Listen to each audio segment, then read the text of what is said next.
Hi, my name is Michael Stogner, and I wanted to speak a little bit about a San Carlos council meeting that I attended the other night. Actually, it was last month, and I attended it with another citizen. Her name was Mary Montalbano, and we had the privilege of waiting for a little bit more than 5 hours for us to say our 2-minute public comment. And we were both there for the specific reason to get a certain item removed from the agenda, which was the approval of the city manager's new salary. And the city council was getting ready to approve about a $26,000 per year increase for the city manager.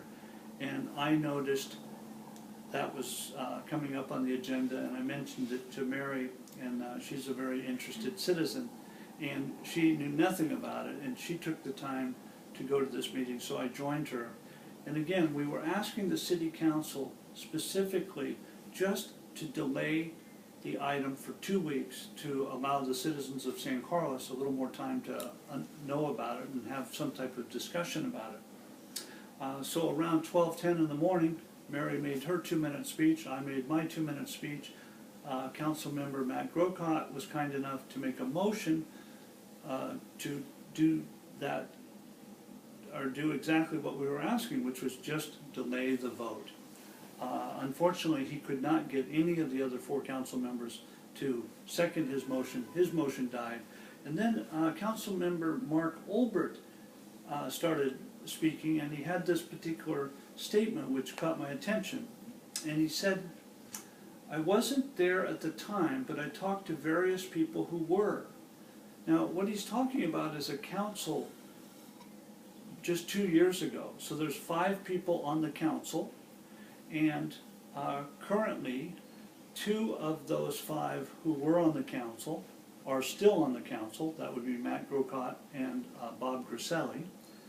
2 of the remaining 3 members are dead, so they're no longer with us, and 1 of the other members removed himself from the council for personal reasons, and Karen Clapper is replacing him at this time. So the maximum people he could have spoken to in his claim of various people, the maximum number would have been 5. 2 of them are no longer with us, so the maximum is now 3.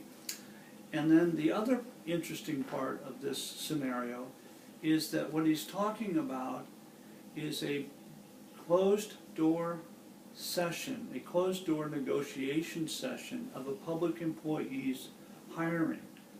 And what that means is that nobody can talk about it.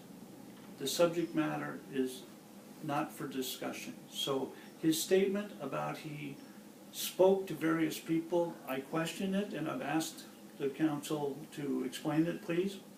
The other thing, let me just see if I have this. Oh, the other thing was, through this conversation that he had with these various people, he came up with the understanding, this is his words, "I came to the understanding that Mr. Maltby was hired at significantly below market salary." Now, I know for a fact that Mr. Maltby was hired at $197,000 in 2011. And Mr. Maltby had never served as a city manager at that time. And $197 in 2011 is not significantly below salary. So Mr. Olbert's statement is out of line, or I at least question his statement on 2 different counts. 1, I'd like to know who the various people were, and 2, I'd like evidence that $197 was significantly below market salary. Thank you very much.